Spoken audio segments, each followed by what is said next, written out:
Have you ever been wondering how to go and maybe make a game and have it so that you can take some stuff out of a chest, hit a pressure plate, and bam, it's back?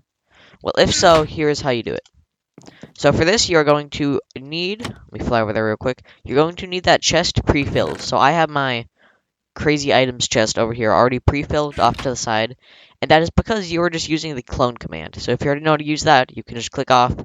If you don't, then this is essentially the clone command tutorial. So once you have your chest, I'll be using this command block since it's closer.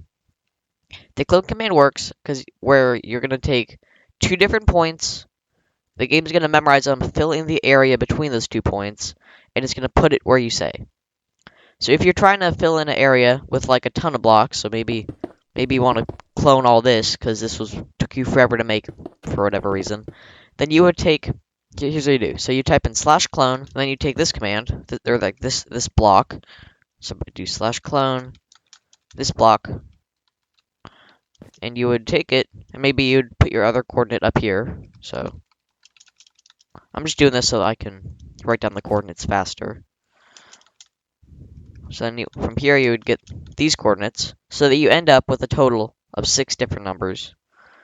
You would take that, copy that, and maybe you want to put it over here. Then you would just fly over there, type in this thing, and you do toady, and that should put this entire section that I just copied over here, including the chest. Let me erase this real quick. But yeah, so when doing that in my game, which is a crystal PvP, and I need a regenerating loadouts, what I did is I have these 2 pressure plates to activate the command block, and the command block just takes the chest coordinates and it puts it in twice. You may notice that it's -2, -3, 6, and then it repeats -2, -3, 6. That is because I'm only trying to clone this one block. So I only need to go and put in this block's coordinates, which this case is -2, -3, 6. So if you're trying to do multiple blocks, then they would be different. If you're doing the same block, like maybe one chest, then it would be the same.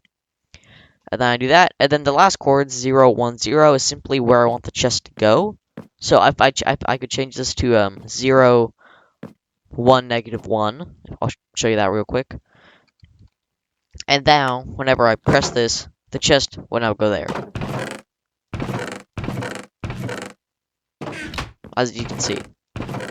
I think it's a bit buggy because I made these trap chests. But yeah, that is how that would work. And that's about it for this tutorial. Thank you for watching. Have a nice day. If you like my videos and you want to see some other stuff, be sure to watch it. That is how you would see it. And yeah, have a nice day.